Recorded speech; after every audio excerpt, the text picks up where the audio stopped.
Bonsoir, et c'est bien sûr par cette journée revendicative que nous commençons. Une partie du personnel du site de Renault Lardy a été manifestée ce matin au salon de l'auto en présence d'autres employés du secteur automobile. Cet après-midi, ils ont rejoint la mobilisation regroupant toute l'industrie. Le but, faire entendre leur mécontentement. Et Claire Colombel les a suivi donc ces salariés de Lardy jusqu'à leur départ vers la capitale. Contre les licenciements et en soutien avec les salariés du site PSA d'Aulnay-sous-Bois, une cinquantaine d'employés de Renault Lardy a été manifestée ce matin au Salon de l'Auto à Paris. Pour le moment, aucun plan de licenciement n'est annoncé ici, mais les syndicats dénoncent des pressions. Ils utilisent en fait ces menaces pour nous flexibiliser, pour essayer de bloquer les salaires. Donc on a aujourd'hui, sur le site de Lardy, dans l'ingénierie, de bonnes raisons d'aller manifester. Il y a des mutations forcées, il y a des gens qui sont déplacés, il y a des réorganisations et il y a des tentatives de revoir la rémunération avec sûrement un blocage des salaires sur quelques années. Le salon de l'auto a toujours été un grand lieu de manifestation pour les employés de ce secteur. Les syndicats se servent en général de cette vitrine pour mobiliser les salariés ou pour montrer que le secteur automobile est touché par la crise. Le message n'est pas spécialement à destination des politiques. Il y a déjà des rencontres organisées avec M. Montebourg, avec la filière auto d'Aulnay notamment. On n'attend pas forcément grand-chose pour l'instant des hommes politiques sur ce sujet. On veut surtout mettre la pression pour être écouté et faire attention à tous les salariés ainsi que leurs familles, sachant que la filière aujourd'hui connaît des baisses de ventes en France. On oublie aussi de nous dire qu'une entreprise comme Renault fait aussi beaucoup de bénéfices et que les ventes hors Europe sont en très nette augmentation.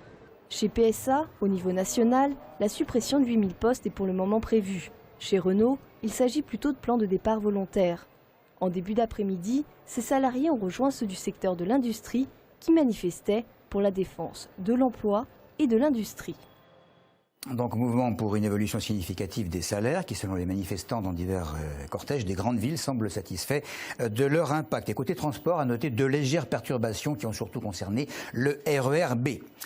La succession jusqu'aux prochaines municipales du maire de Chilly-Mazarin ne semble pas se produire dans la joie et la bonne humeur. On sait que Gérard Funès, désigné vice-président du Conseil général, passe le flambeau à Rafika Rezgui, sa 6e adjointe, ce qui ne plaît pas à tout le monde, et notamment au premier adjoint de l'actuel maire, Henri Fiori, et Habib Anana, adjoint à la jeunesse. Alors qui non seulement annoncent leur démission, mais en outre quittent le Parti socialiste. Henri Fiori était secrétaire du PS de la ville. Côté Carlos da Silva, le patron des Essonniens, socialiste, on affirme que le premier adjoint déçu avait la possibilité de se présenter comme candidat. À suivre.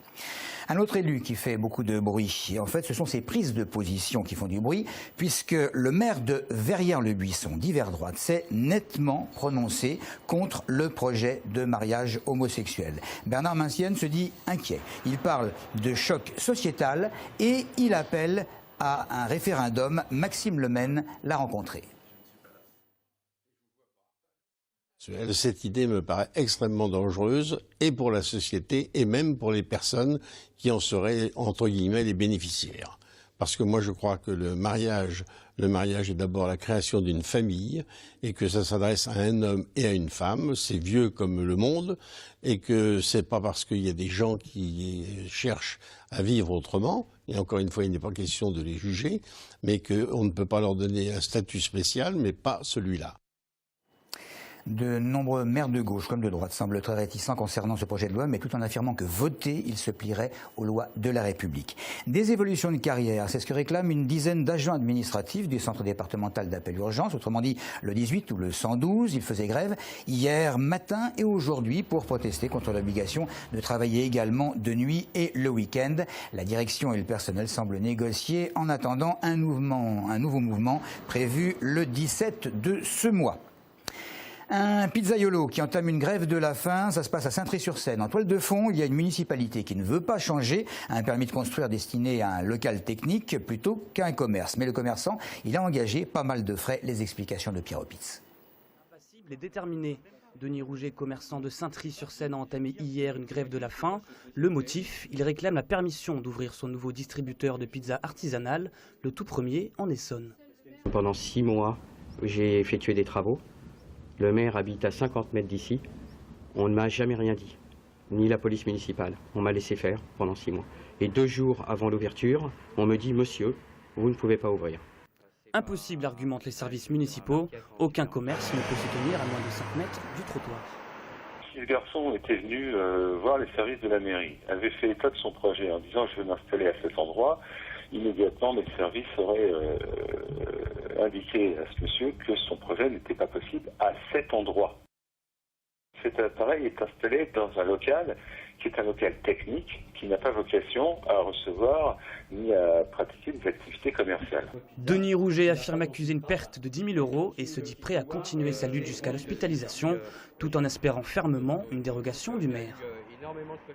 Et nous allons terminer par des ingrédients qui justement entrent dans la composition de n'importe quelle pizza, des herbes aromatiques. Le pionnier et leader mondial de l'herbe aromatique mais surgelée, c'est Darégal, qui est basé à Milly-la-Forêt, présent aux États-Unis et en Europe. C'est la 5e génération qui gère la société. Une visite à présent guidée par Claire Colombel.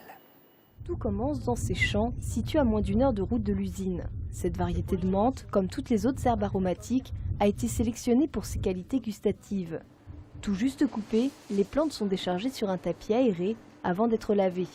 Ici, la fraîcheur est le leitmotiv de l'entreprise. L'herbe doit être transformée très rapidement. C'est pour ça souvent on dit qu'on est plus frais que l'herbe fraîche qui est vendue sur les marchés, parce que l'herbe fraîche que vous achetez dans les marchés, souvent elle a été élevée sous serre, tandis que nous elle a été élevée en plein champ, donc elle respire comme un humain normal. Et en plus, nous, notre herbe, une fois qu'on la récolte, en 3 heures de temps, elle est surgelée ou déshydratée, et entre 1 heure entre le champ et notre usine.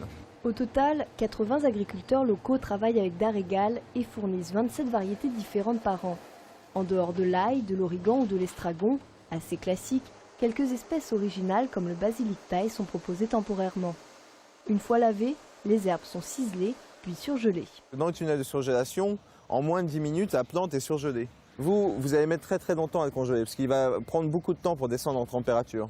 Nous ici, c'est assez technologique, et on a des grands tunnels de surgélation qui vont pulser de l'air très froid, à plus de moins 50 degrés, et qui vont vraiment arrêter la dégradation de la plante et qui vont la surgeler sur place.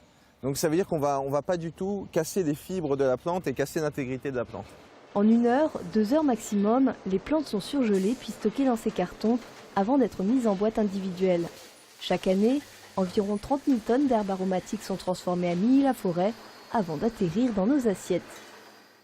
Et puis je reviens sur les mouvements sociaux pour dire qu'apparemment, selon les dernières informations que nous recevons, les complications sur le RER B n'auraient pas du tout empiré. Voilà, c'est tout pour l'info. Merci de votre fidélité.